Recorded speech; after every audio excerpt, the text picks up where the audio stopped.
په 114 ملکي جنګ کورنیو نږدې 7 میلیونه افغانۍ نغدي مرسته ویشل شوه.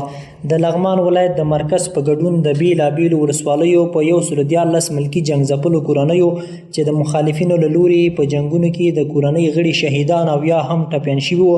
نن د ملي یووالي حکومت د مشرتابه لخوا د هر شهید کورنۍ ته 100,000 او زخمیانو ته 50,000 افغانۍ نغدي رالېږل شوې مرسته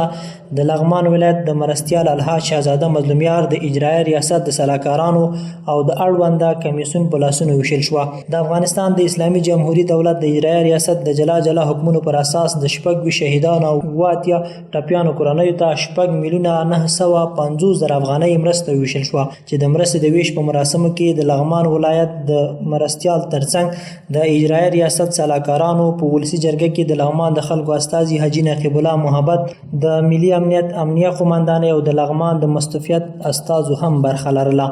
د مرستې د ویش پر مهال د شهیدانو روح ته دعا ترڅنګ د ولایت مرستیال د ملي یووالي حکومت له مشرتابه په ځانګړې توګه د هیواد د اجرایه ریاست له خاصې پاملرنې مننه وکړه او د ولایتي ادارې دنده او مکلفیت وګڼه څو په هر حالت کې خپلو ولسونو ته رسیدګي وکړي. نوموړي په خلکو غږ وکړ چې مخالفین د دوی د خوښې او هوسا ژوند دښمنان دي او باید چې د هغوی په مقابل کې د خپل نظام ملاتړي ووسي. همدارنګه د مرستې شویو کسانو له ډلې څو تنو یې د ولایت مقام او د ملي یووالي له حکومت څخه د مننې ترڅنګ په خپلو خبرو کې له مخالف وسلوالو وغوښتل چې نور له جګړو لاس واخلي او د سولې له روانې پروسې سره یوځای شي